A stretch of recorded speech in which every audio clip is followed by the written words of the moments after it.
All right, so we'll jump right in here. So the DTG market, the global DTG market is valued at nearly $1 billion here in 2022.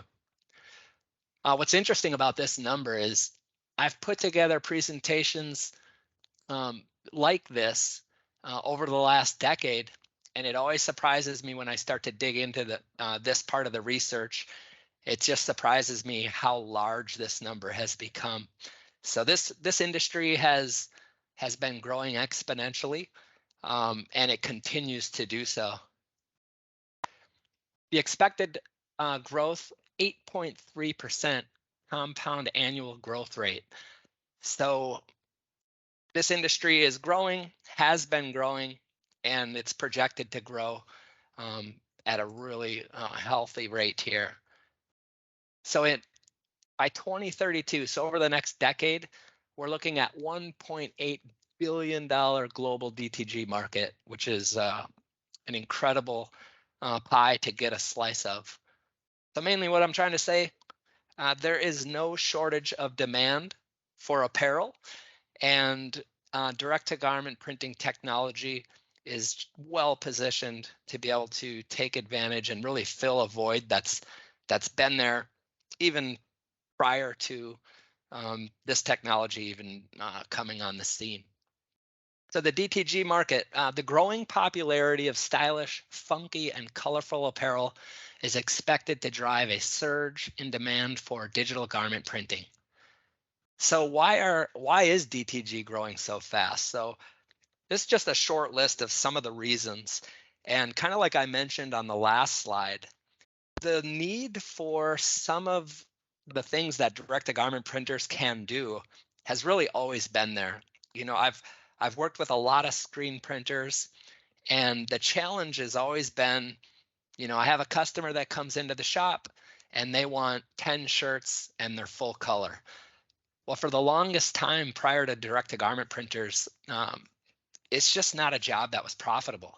So this is why many of you, if you've done your research or you've been in the position to need to order t-shirts, typically you'll find t-shirt shops and they'll have you know, minimum quantity orders. So they'll say, okay, yeah, we can do that job for you, but you need to order 30 of them. Or we can do that job for you, but you know, you can use one color, two colors, or three colors. So again, going back to why DTG has grown and continues to grow at such a pace is because direct-to-garment printers take away some of those limitations with some of the older technology. So your ability to print full color garments, you know, so essentially, you know, a t-shirt with one color, a one color graphic on it, and a t-shirt with 1,000 colors on it, with direct-to-garment printing, that will not change the cost of that print, which is a gigantic advantage in the marketplace. So full color, no minimum orders, of course. So because it's all digital, we're not worried about burning screens, and we're not worried about extensive labor time to set a job up. So there's no minimums. If a customer wants one t-shirt or they want 100 t-shirts, it's really not going to change your process, which allows you to go after a big segment of the market that a lot of the other technologies just cannot take advantage of. Of course, another piece to this puzzle is environmentally friendly inks. So unlike screen printing and some other processes, direct-to-garment printers use a water-based ink. So environmentally friendly. I have a lot of customers that leverage that in their marketing as well. Another big one is no artwork limitations.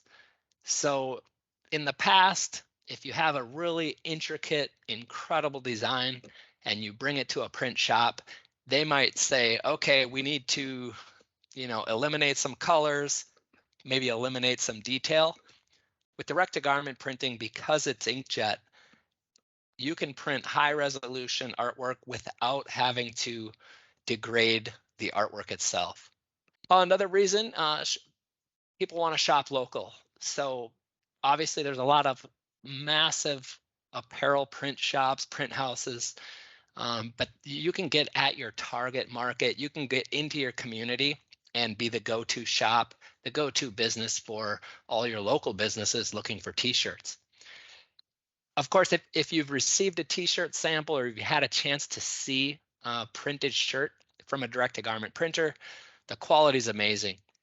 Unlike a vinyl or a transfer that has a little heavier hand to it, direct-to-garment printing has a nice soft hand to it, and if printed and cured properly, it'll never crack or peel like some of the lower cost options to print t-shirts. The other thing I put on this list is market adoption. So in the early days of DTG, back in 2007, 2008, really many, if not all, consumers really didn't understand or didn't know that this technology existed. And I still talk to people, every day that have never heard of this technology, being that it is fairly new. But as customers and as college kids and really everyone that could be your customer base, as they start to see companies like Custom Ink, Zazzle, Cafe Press, some of these large companies that are spending good marketing dollars on promoting this technology, as that happens, the customer base is educated. And so maybe 10 years ago, when the print shop told them it's a minimum order of 25 and they can only have two colors, they just accepted that that's the only way. But now customers and consumers are realizing that they don't have to order 25 shirts if they need five. And they're actually out there seeking out businesses that can achieve that. So um, in recap, the DTG market has grown and is projected to continue to grow. So it's still fairly early on in terms of how long this technology has really been on the market.